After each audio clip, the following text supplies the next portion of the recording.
I think the documentary, well, first fiction are I always, when I was a kid, I always dream about making, fiction films. But I have to say I learn a lot about human nature in documentaries. In fact, some of the documentaries I've done, they have been then, material for the fiction films. In the case of The Secret Life of Words, I spent several months in the Balkans after the war, and all these women I interview, it was the inspiration of a film I've done. But it's fascinating because the good thing about a documentary is you can go into the life of homes of people and dwell and they tell you things, and I really love it. I think what happened is I never make films about rich people. I think, I come from a working class family, and one of the things I always think when I write a character is, okay, how much money this person does, and how that reflects in the decisions he or she took, and the kind of dresses she's wearing, or the kind of house she lives.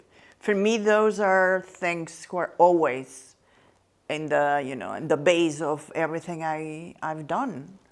And because sometimes you see a film and you see, but okay, this person is an accountant. How she can afford, an apartment with like really high tech kitchen, no?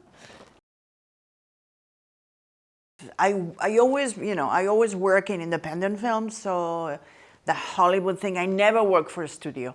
I worked once for a studio and it was a disaster. So I said to myself, this is not my thing. Bye. One of the beauties of filmmaking as a job is the structure of a film is the same. No matter you shoot in Ohio, Barcelona, Tokyo, Berlin,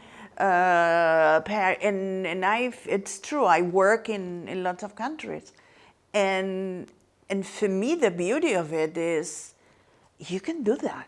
Even okay, when I work in Japan, I try to learn Japanese. At least I know how to say action and cut. That's good.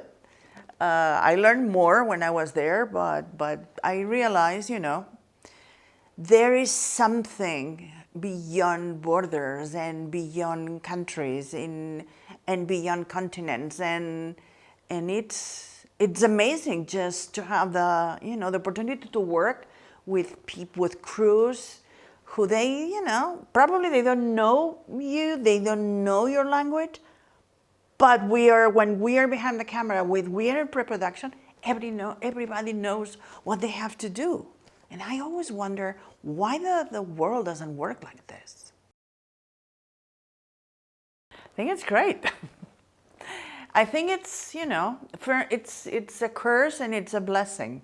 For me, it's something very close to my heart because I hate labels and I hate when people put you in little boxes, because I struggle with that. At the same time, for critics or for film writers, it's always difficult because sometimes you do a period film and then you do something completely different. But I think underneath all my films have at least the same matters. I mean, they're films about redemption, sacrifice, loneliness.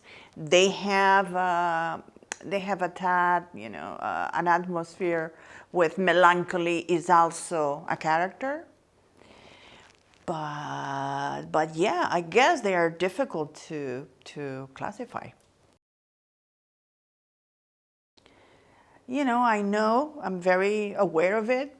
There is a new generation of female filmmakers in Spain who always say, I'm their referent, and I'm someone who they, who I inspire them, I would say, be stubborn, be brave, and also take your own decisions. Don't let other people do it because then you will regret it.